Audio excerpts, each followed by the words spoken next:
Hey guys, Ashley from Ashley's Content here. I want to take a moment and talk about therapy today because I feel like therapy has been a really big part of my journey in building my confidence and just working through childhood stuff and current stuff and stuff that's not so current anymore. It's been really helpful to me. However, my journey to get to the right therapist was really frustrating and kind of discouraging. And so I wanted to talk about how to find the right therapist. I'm not a therapist in any kind of way, but I want to share my experiences with you so that you don't make the same mistakes. Unfortunately, I feel like therapy is like dating though. You have to find, it's like you have to go to a few before you know if you actually like them or not. Because we have to think too, therapists are people. They're people just like us and they're not perfect and weird stuff can happen sometimes. But here is my journey. So I originally started going to therapy in 2020. So that was when COVID happened, right? I was driving home from dropping a friend off somewhere and I just started feeling really anxious. I was just felt it in my chest, my heart's beating so fast, and then I started crying and I could not figure out why or what was going on with me or anything. And I was just what the heck. And so I was like, oh, maybe it's time I do go see a therapist. And so I did some research online and I started looking and I found, this is what I've done a few times. I play this game where it's I'm going to reach out to certain therapists, whether it's by phone or email, and whoever gets back to me, I'll go to them. And it's kind of worked that way every time I've gone to therapy, with the exception of the last one. The last one I was intentional about.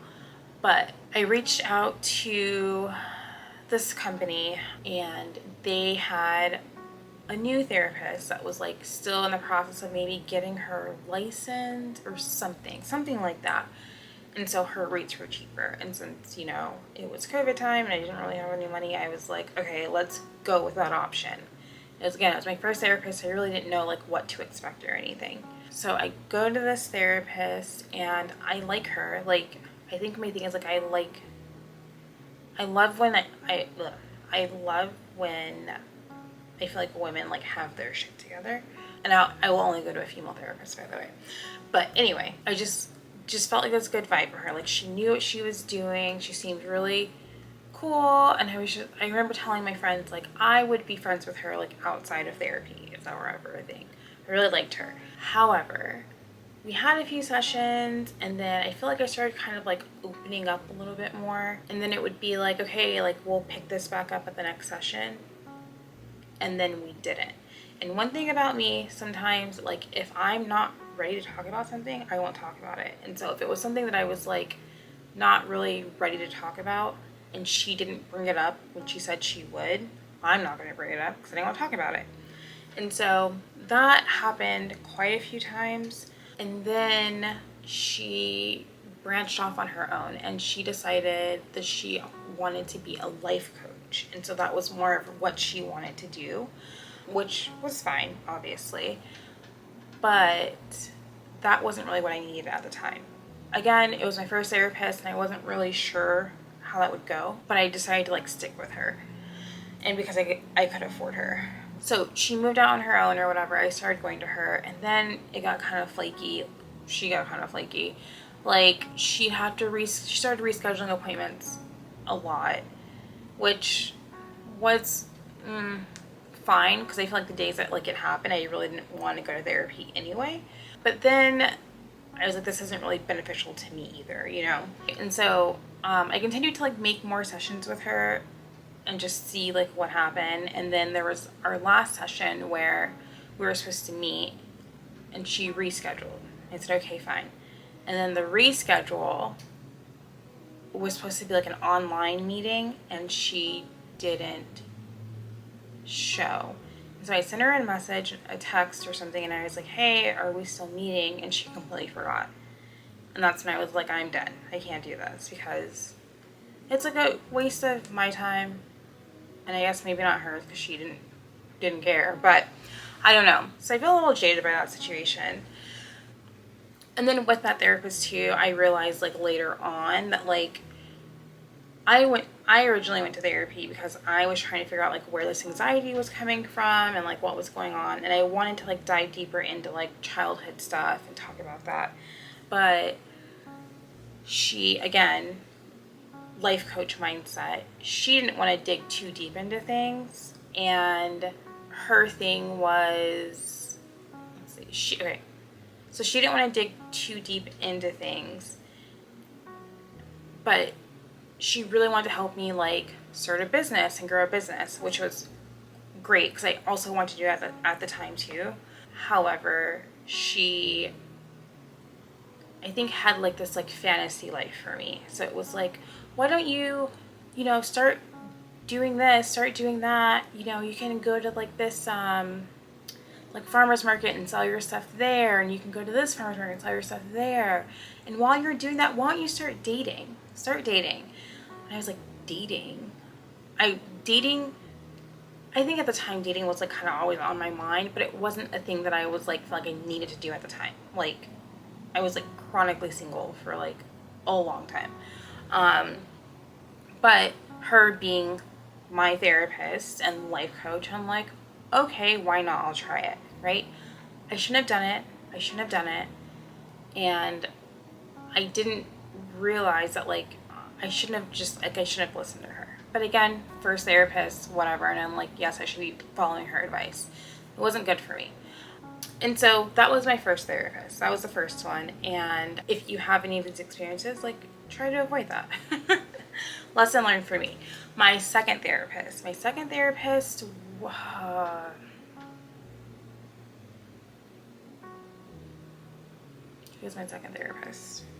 Okay, so my second therapist was, I don't know what word to use to describe her, but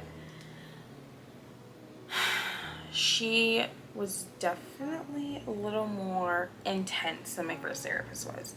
But she, I felt like, again, like had her shit together. At least I thought she did. Because she seemed really smart, and she seemed like she knew what she was talking about, like what she was doing. And she was very empowering, and I really liked that. Like I love women empowerment and like women encouraging each other and whatever. And I felt like if I need an ally, like she's on my side. I didn't learn this until after her, but I learned this from our situation, this thing called transference, where, and I don't know if it's just a therapist that can do this or if someone else can do this as well, but it's like someone kind of like putting their stuff onto you. And so like with this therapist, I remember like my childhood, like I did not grow up with my biological mom. I grew up with my grandma. That's a story for another time.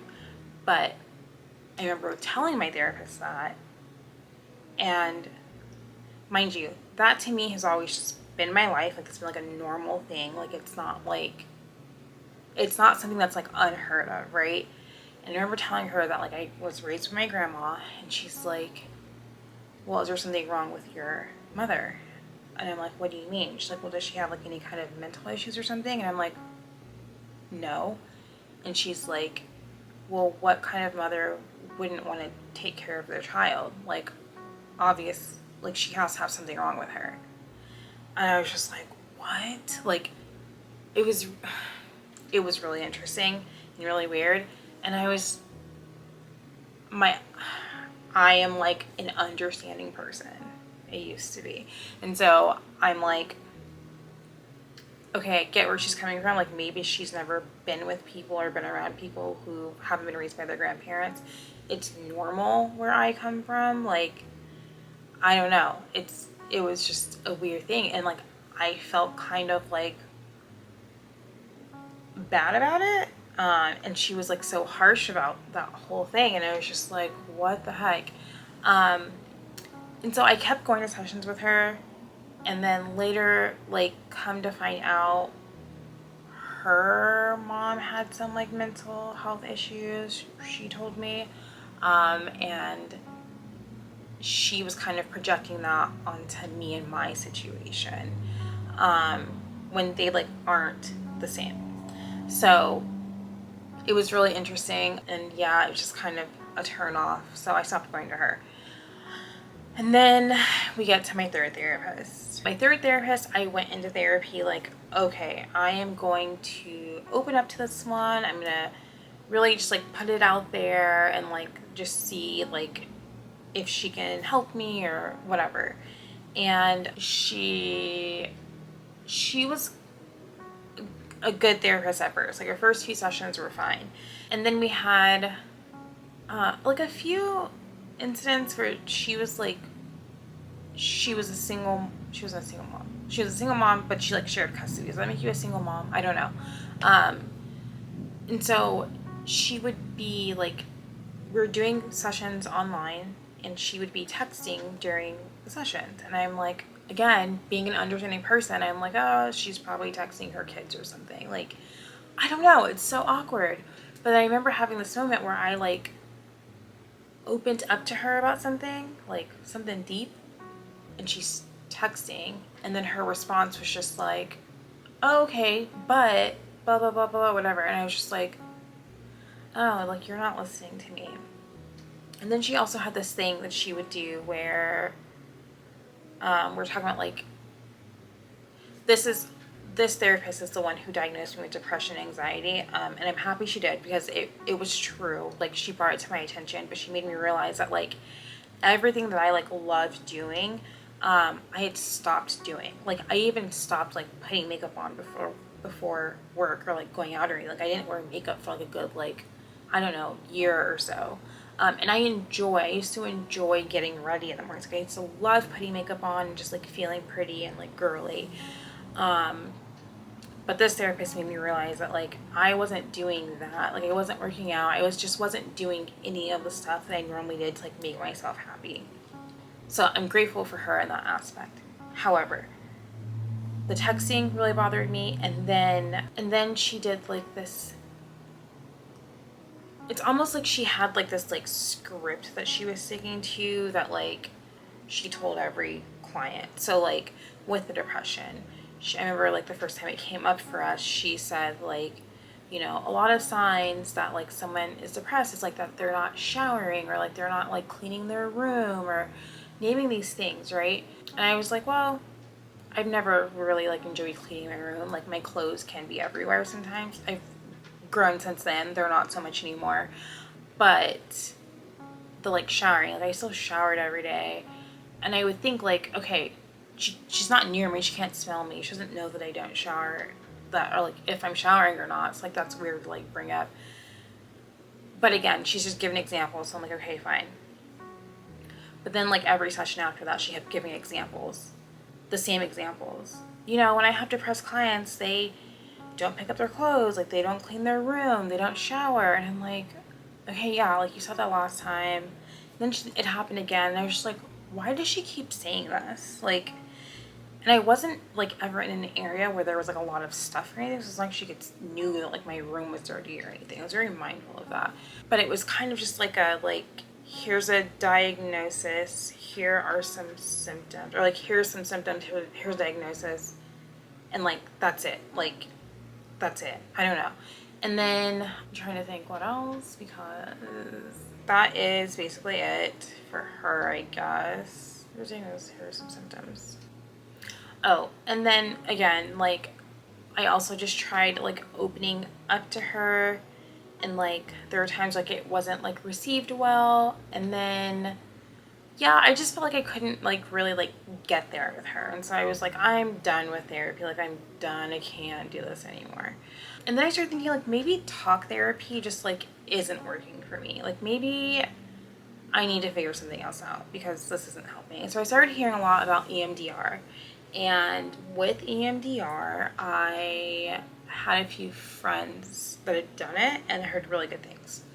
And so I was like, you know what? I'm going to try it. And so I found a therapist that does EMDR, and I decided to go to her. And it's very interesting because I have been with her for, I'm taking a break right now. Like, last time we saw each other was like a few months ago, but I'm going to go back probably starting next month. But I've been with her for about a year, and we only did EMDR once. And this also made me realize that, like, I don't think it's talk therapy that wasn't working for me, it was the therapist.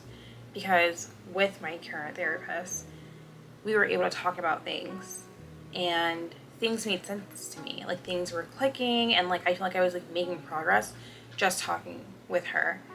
And then we did a session of EMDR, which I thought was amazing, and I can go into that in detail later if anybody ever wants any information on it, or like my experience on it. I can't really give you information on it. But yeah, like, and this therapist, like, I like admire her. Like, she is very smart. She listens to me. She's not texting during session. She doesn't miss session. She's not giving me her like one diagnosis that she gives all of her clients. Like, we are able to talk, and I never opened up to a therapist the way that I've opened up to her, and I think that's really important. And so that's my journey on like finding my right therapist. I hope that if you are looking for therapy, that you're able to avoid some of the mistakes I made. I think it is more about like trusting your gut and trusting yourself, and just like knowing when to like move on. And I guess that goes for like any relationship in your life ever. I will say the differences too with these therapists, like the first three, I was like, what does my insurance cover, or what can I pay for like out of pocket that's going to be super inexpensive? And for my current therapist, my insurance doesn't cover it and I am paying out of pocket, but it's like worth it to me. It is really expensive, but it's worth the investment for me. But also the way that I'm able to pay for it is I have a card program from work through like my work. It's called FSA benefits. It's a card they give you that you can use for any kind of medical stuff, and therapy is accepted. And so the way it works for me is like I just have I get paid every week, and every week I have a portion of this money come out of my paycheck, but it's all on a debit card up front for me already. I don't know if that makes sense. So it's like at the beginning of the year, I get this debit card or this card, and all the money that I'm allowed to put on it, I put on it, and then I can use that to pay for therapy. And so it's more like I'm paying for therapy every week out of my paycheck, rather than me paying my therapist a large sum of money at one time. I don't know if that makes sense. I don't know if I explained that correctly. That's how I pay for therapy, and I'm very fortunate and lucky to be able to do that. I know that like therapy is not something that's affordable, but like if you need therapy, there are like resources where you can get therapy for like really inexpensive. Anyway, that's been my therapy journey. This video is getting way too long. If you guys tell me about your therapy journey, tell me about your favorite therapist or your worst, whatever. Tell me all the stuff. Follow me, love me, like me.